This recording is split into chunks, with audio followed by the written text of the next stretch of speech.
Ça va être un audio sur le silence.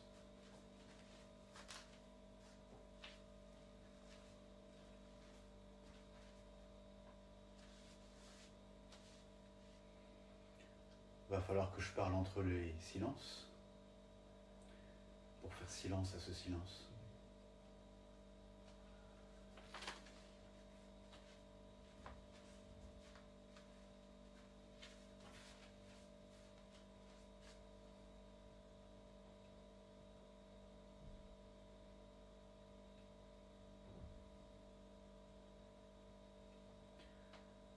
Le silence, c'est toujours le silence de quelque chose.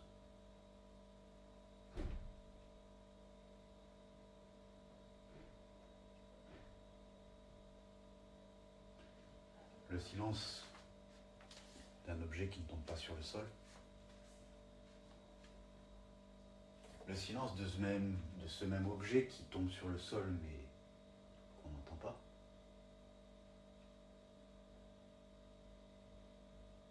Parce qu'on est loin.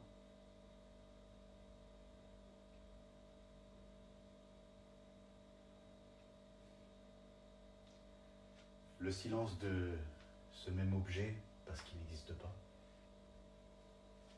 Il ne se manifeste pas.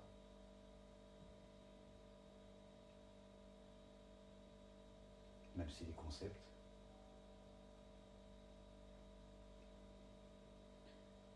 Et ça, c'est pour le silence dans la matière. Parce que cet objet qui n'existe pas, mais qui est quand même conçu, imaginé,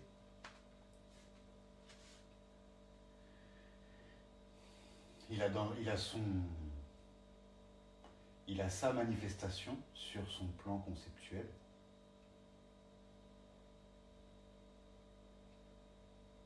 Dans l'homme, dans son plan d'imagination, de mémoire, d'écran mental.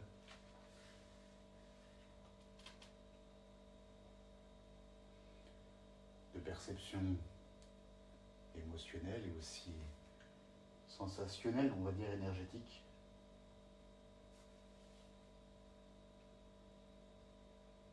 Parfois, ça nous fait des choses sans pour autant que ce soit émotif, et c'est comme des zones dans le corps qui s'allument.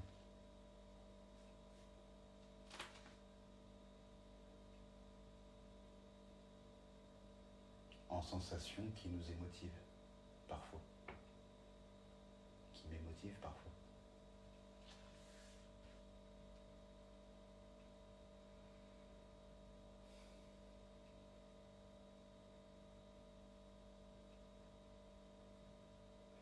Donc il y a le silence des objets dans la manifestation et il y a le bruit de ces mêmes dans la conception.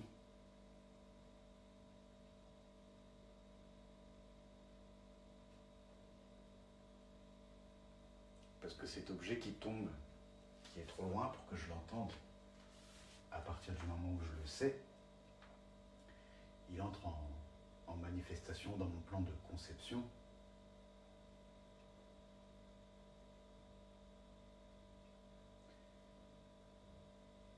Et c'est déjà la fin du silence.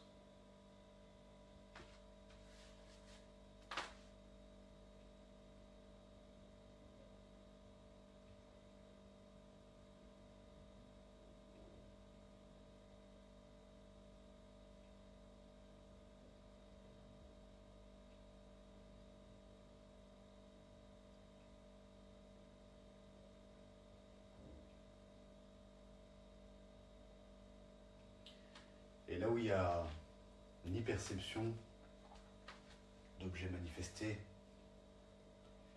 et ni perception non plus de conception d'objets, qu'ils soient manifestés ou non,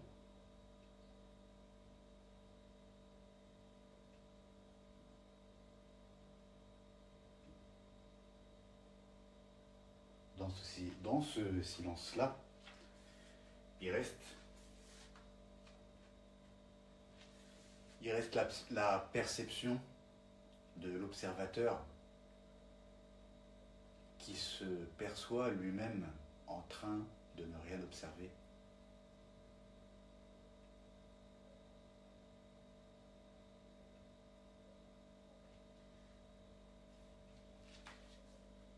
Et de là, il se fait objet, manifesté sur son propre plan conceptuel.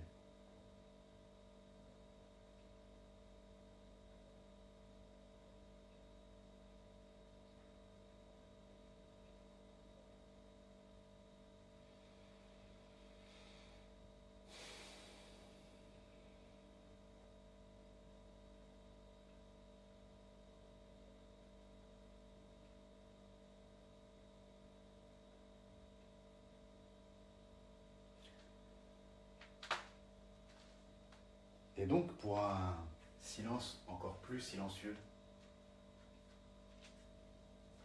de ce point de vue-là, il faudrait que l'observateur cesse de se percevoir. Premièrement, en train d'observer, que ce soit un objet manifesté, conceptuel, que ce soit lui, cet objet, qu'il en fasse silence.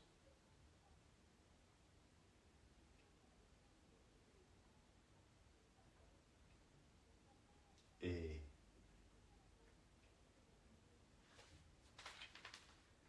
là où je vois que ça peut faire peur, c'est que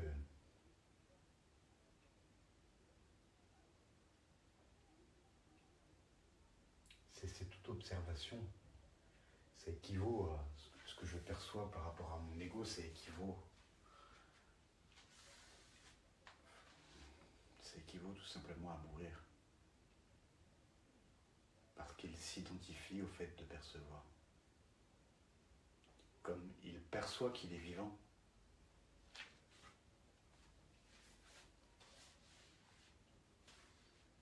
Plutôt que vivre, il sent qu'il sent plutôt que sentir.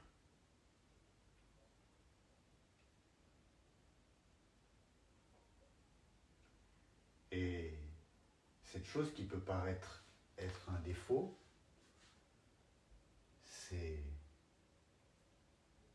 dû à notre capacité humaine, cette humanité qui nous distingue du monde animal.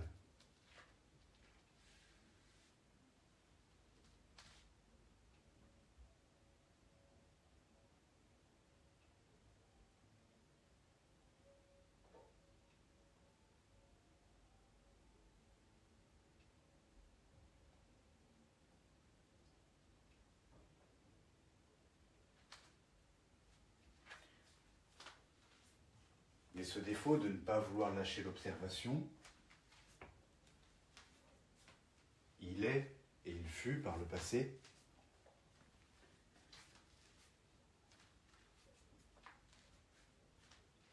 un attribut avantageux dans le sens où cet homme qui n'est pas animal, il a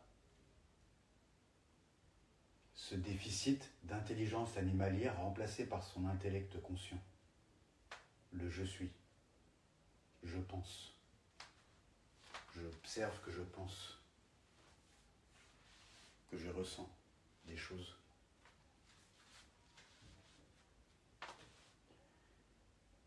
Il y a moins ce mode de conscience-là chez les animaux, même s'il existe aussi. Et il existe aussi tout autant qu'il a son amoindrissement chez certains humains. L'homme a cette qualité d'être homme, surhomme, mais aussi, même pas infra-homme, mais infra-animal.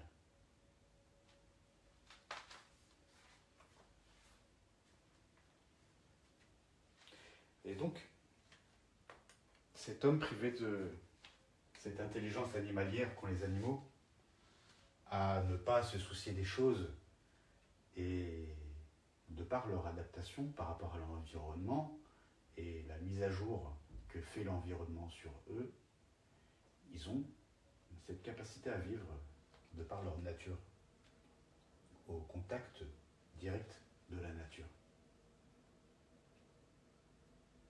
Nous, en tant qu'hommes, on a pu s'extirper de cette nature, construire notre propre intelligence animalière, qui s'appelle la raison, l'intellect, en cohérence avec la mémoire, en cohérence avec les mémoires des autres, par le langage.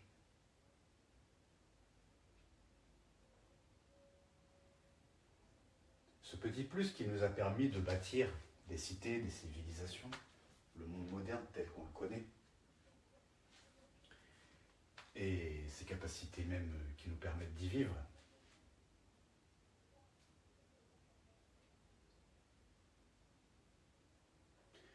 À la fois, donc, elles nous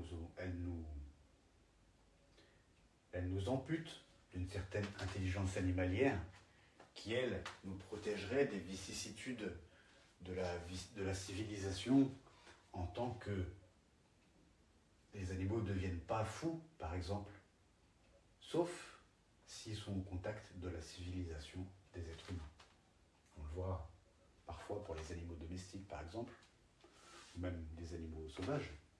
Vous voyez les lions au zoo,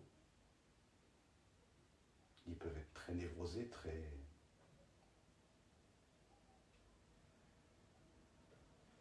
mal, même s'ils ne sont pas plus mal là qu'ailleurs.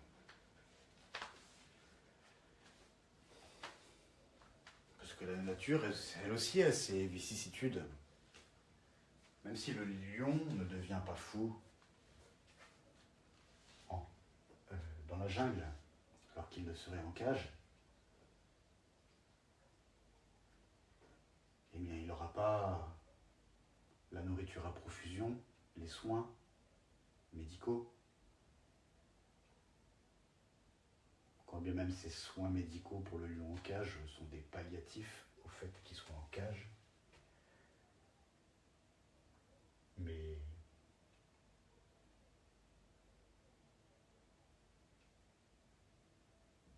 il y a plein de choses que les animaux, une fois englobés par l'homme, n'ont plus à vivre en tant que souffrance.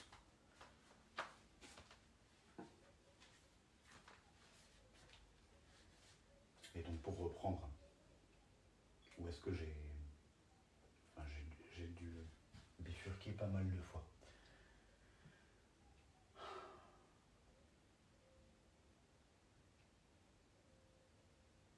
Donc cet homme, de par cet intellect, qui lui fait observer les choses, sa capacité de raisonnement objective, consciente, humaine, sa conscience humaine. C'est à partir du moment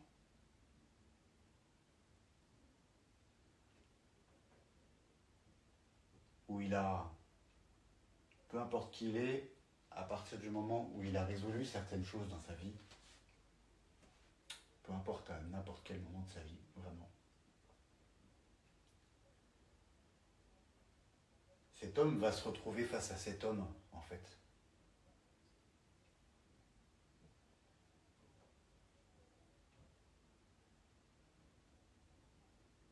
Puis il appellera ça peut-être aussi s'ennuyer, cette rencontre.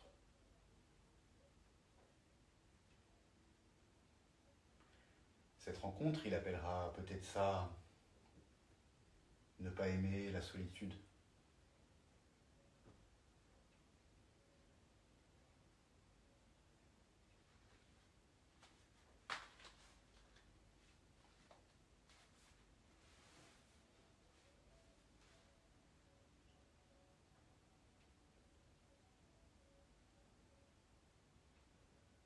Et connaître cet homme,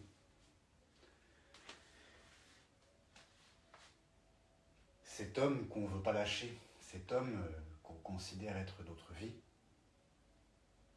cet homme qu'on rencontre dans la solitude, face à soi-même.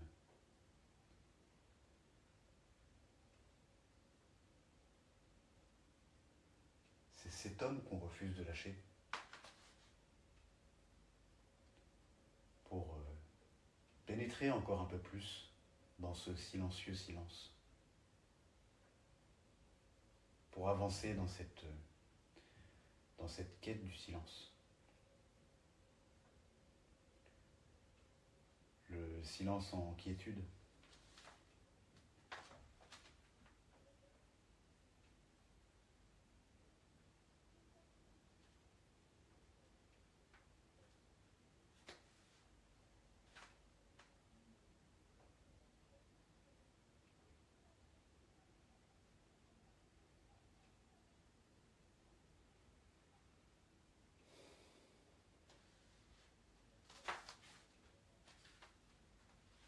C'est toujours du silence que naît le son.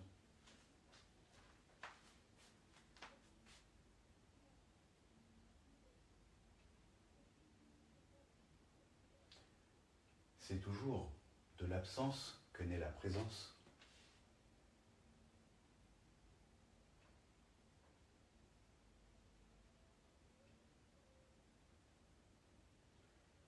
Et pour moi, ce silence en question, au-delà de cet être, de cet homme que l'ego ne veut pas lâcher,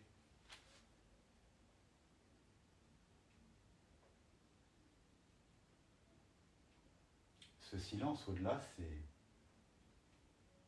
ce qui fait naître notre présence.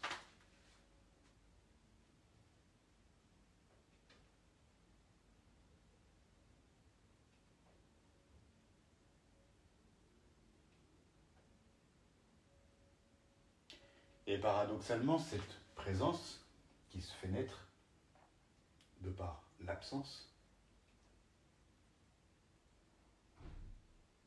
elle est tout à fait absence à côté de cette absence. Parce qu'elle est peut-être absence en essence, mais elle est génératrice de ce qui est.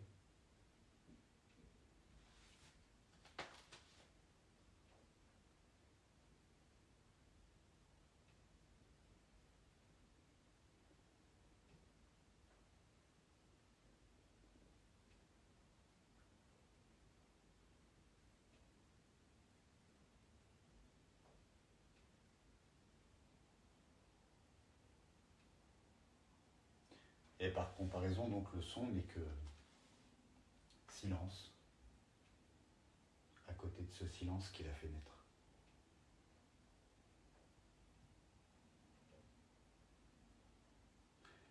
Et pour aller même un peu plus loin,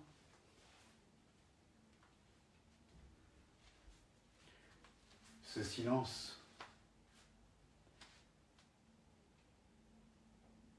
générateur des sons, qui fait passer ces sons pour des silences à côté de lui-même,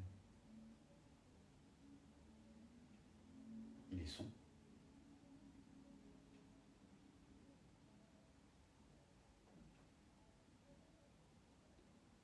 Un son silencieux duquel découlent les sons que nous percevons.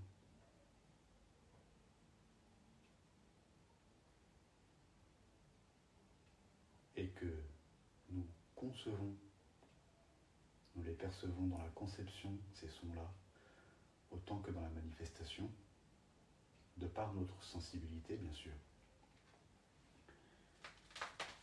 de par notre champ perceptionnel.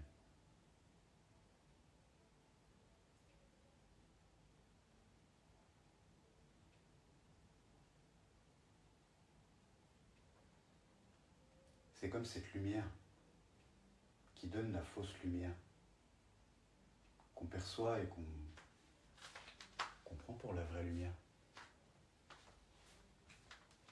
Celle du soleil. C'est pas la vraie lumière.